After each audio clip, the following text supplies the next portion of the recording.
Halo sahabat-sahabat semuanya, kembali lagi di channel Pojok Inggris. Di video kali ini kita akan melanjutkan pembahasan materi kita di video sebelumnya, yaitu berkenaan dengan tips menjawab Reading TOEFL ITP Part 2, question about how the idea or information in the passage organized.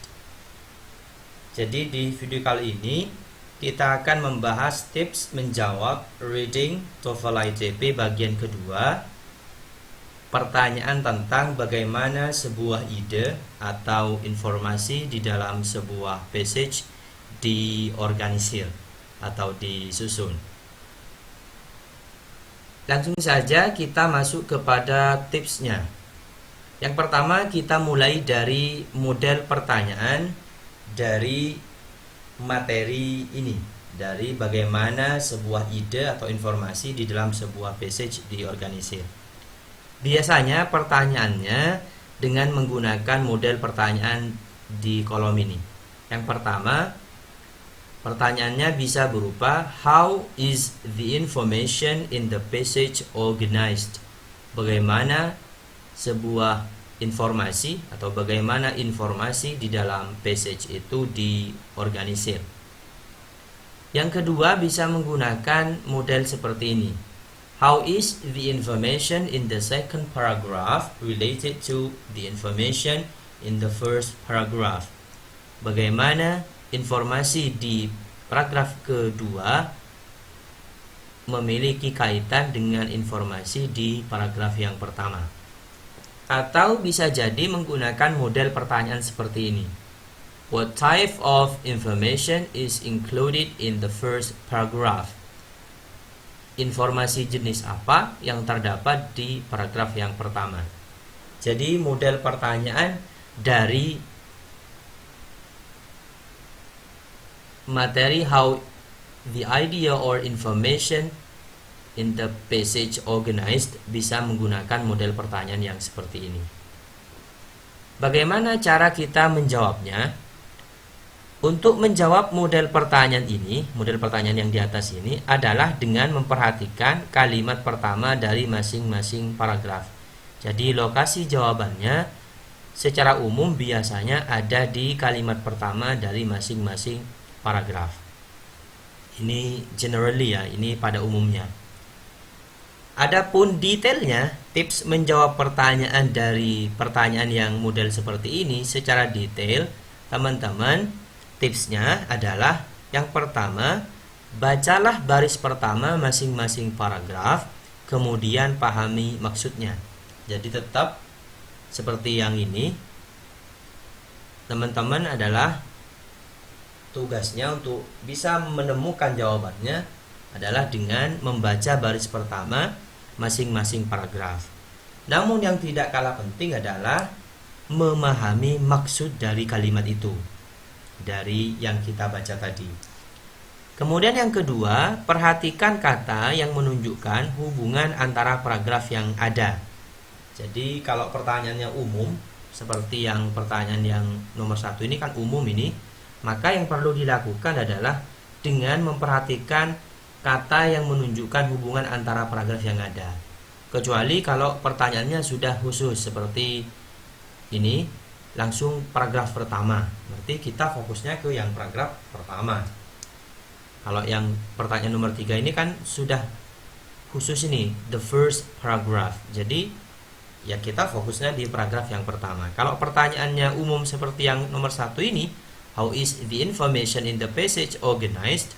Maka kita harus melakukan dua hal ini. Oke. Yang terakhir tentu pilihlah jawaban yang paling benar. Ini yang kita cari. Sekarang kita masuk kepada contoh passage-nya. Contoh passage. Namun sebelum kita membaca passage ini, alangkah lebih baik kita membaca pertanyaannya dulu, karena bisa jadi pertanyaannya bersifat umum, bisa jadi pertanyaannya langsung bersifat khusus sebagaimana tadi. Coba kita lihat pertanyaannya. How is the information in the passage organized? bagaimana informasi di passage itu atau di teks atau di bacaan itu diorganisir. Ini pertanyaannya umum, berarti kita perlu membaca tiap-tiap paragraf. Kalau jawaban alfa, characteristics of the solar calendar are outlined. Yang Bravo, two types of calendars are described. Yang Charlie, the strength and weakness of the lunar calendar are described. Yang D, the length of each existing calendar is contrasted. Yang pertama ini maknanya, jawaban yang alfa ini maknanya, sifat dari kalender solar, kalender matahari, are outlined, diuraikan. Kalau yang Bravo maknanya dua jenis kalender dijelaskan. Yang Charlie maknanya kekuatan dan kelemahan dari kalender lunar atau kalender yang berdasarkan bulan are described, digambarkan. Kemudian yang Delta, the length of each existing calendar is contrasted, panjang dari masing-masing kalender dipertentangkan. Coba kita baca passage-nya. Sebagaimana di tips tadi di awal yang di sini ini, cara menjawabnya adalah dengan membaca baris pertama masing-masing paragraf, kemudian memahami maksudnya. Coba kita baca. Common types of calendars can be based on the sun or on the moon. Kalender pada umumnya ya, bisa berdasarkan matahari atau bulan. The solar calendar is based on the solar year. Ya, jadi kalender solar itu diambil berdasarkan solar year, tahun matahari. Oke. Kita baca ini sebenarnya sudah cukup, membaca kalimat yang ini sudah cukup sebenarnya. Yang paragraf pertama ini ke belakang, since the solar year is 365.2422 days long. Ini sebenarnya sudah cukup karena ini di paragraf yang pertama ini menjelaskan tentang solar calendar. Bisa kita simpulkan dari kalimat ini, the solar calendar is based on the solar year. Jadi paragraf pertama ini kalau kita lihat secara penuh menjelaskan tentang solar calendar. Adapun paragraf yang kedua menjelaskan tentang the lunar calendar is synchronized to the lunar month rather than the solar year. Kalender lunar disinkronkan terhadap bulan lunar ketimbang tahun matahari. Jadi di paragraf kedua ini menjelaskan tentang lunar calendar. Nah, jadi sebenarnya kita bisa menyimpulkan di paling awal ini sudah bisa sebenarnya. Common types of calendars can be based on the sun or on the moon. Dari ini sebenarnya sudah cukup. Cuman kita untuk lebih hati-hati perlu membaca kalimat selanjutnya. Jadi solar calendar dan lunar calendar di sini. Berarti jawabannya adalah yang Bravo. Two types of calendars are described. Dua jenis kalender dijelaskan atau digambarkan. Jadi jawabannya adalah yang Bravo. Berikutnya kita masuk kepada passage yang selanjutnya. Sebelum membaca passage ini, kita baca dulu pertanyaannya. Oke. How is the information in the passage organized? Bagaimana informasi di passage itu, di bacaan itu diorganisir? Pertanyaan ini adalah pertanyaan yang bersifat umum ya. Jadi umum, sehingga kita perlu membaca tiap-tiap paragraf. Jawaban yang alfa, the origin of ideas about conflict is presented. Yang Bravo, contrasting views of conflict are presented. Yang Charlie, two theories discuss the strengths and the weakness of their views on conflict. Yang Delta, examples of conflict within organization are presented. Kalau kita terjemah, yang alfa ini keaslian dari sebuah ide tentang konflik dipresentasikan atau disodorkan atau dijelaskan. Yang Bravo kalau kita terjemah, contrasting views of conflict are presented. Pandangan yang bertentangan tentang konflik dipresentasikan, dihadirkan. Yang Charlie, dua ahli, theorist ini adalah dua ahli, mendiskusikan tentang kekuatan dan kelemahan pandangan mereka terhadap konflik. Dan yang Delta kalau kita terjemah, contoh dari konflik di dalam sebuah organisasi, dipresentasikan atau dihadirkan. Untuk menentukan jawabannya apakah Alpha, Bravo, Charlie, Delta, ya tentu kita membaca passage-nya.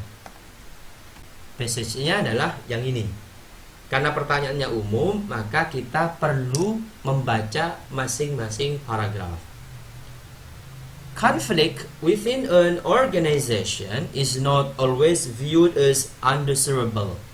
Konflik dalam sebuah organisasi tidak selalu dipandang sebagai sebuah yang tidak diinginkan, undesirable. In fact, various managers have widely divergent ideas on the value that conflict can have. Faktanya, berbagai manajer memiliki gagasan yang sangat berbeda tentang nilai yang dapat dimiliki oleh konflik. Jadi, paragraf pertama ini masih belum bisa menemukan jawaban dari paragraf pertama ini. Kita masuk ke paragraf yang kedua. According to the traditional view of conflict, conflict is harmful to an organization. Menurut pandangan tradisional terhadap konflik, konflik itu dianggap harmful, berbahaya to an organization, bagi sebuah organisasi. Jadi menurut pandangan tradisional memandang bahwa konflik itu berbahaya bagi organisasi. Ini paragraf yang pertama. Paragraf yang kedua. Paragraf yang ketiga, the interactionist view of conflict, on the other hand, holds that conflict can serve an important function in an organization by reducing complacency among workers and causing positive changes to occur. Menurut pandangan interaksionis, memandang bahwa konflik itu memiliki peranan penting atau fungsi penting di dalam sebuah organisasi dan bisa menyebabkan perubahan positive change to occur yang dapat terjadi. Jadi dari dua pandangan ini jelas sudah berbeda. Kalau pandangan tradisional memandang bahwa konflik itu negatif atau berbahaya, tapi kalau yang berpandangan interaksionis memandang bahwa konflik itu justru bisa berdampak positif. Jadi dari paragraf 2, paragraf 3 ini antara dua pandangan ini sudah berbeda, sudah kontras. Berarti jawabannya adalah yang Bravo, yaitu contrasting views of conflict are presented. Jadi pandangan yang bertentangan dari sebuah konflik dipresentasikan, dijelaskan. Jadi jawabannya yang Bravo. Sama dengan yang tadi, jawabannya juga yang Bravo ya. Jadi yang passage pertama jawabannya Bravo, passage kedua jawabannya juga Bravo. Kita masuk ke passage berikutnya. Lagi-lagi kita membaca soalnya terlebih dahulu. Soalnya berbunyi, what type of information is included in the first paragraph? Jenis atau informasi jenis apa yang terdapat di paragraf yang pertama? Nah, jadi ini sudah khusus ini, the first paragraph. Yang pertama, an argument, argumentasi, definition, definisi, an opinion, opini, theory, teori. Jadi kita lihat, jadi tadi pertanyaannya paragraf pertama, berarti kita fokus ke paragraf yang pertama. IQ or intelligence quotient is defined as the ratio of a person mental age to chronological age. with the ratio multiplied by 100 to remove the decimal. IQ atau intelligence quotient didefinisikan sebagai rasio usia mental seseorang dengan usia kronologi seseorang. Jadi di sini ada kata defined, didefinisikan. Berarti ini adalah definisi. Maka jawabannya yang bravo. Definition jawabannya. Kita menemukan jawabannya dari ini, is defined, didefinisikan. Jadi jawabannya yang bravo, definition. Jadi passage 1 jawabannya bravo, passage 2 jawabannya bravo, passage 3 sama, jawabannya juga bravo. Itu saja barangkali untuk materi kita di video kali ini. Semoga bermanfaat. Kalau ada pertanyaan silahkan ditanyakan di kolom komentar, and see you next time.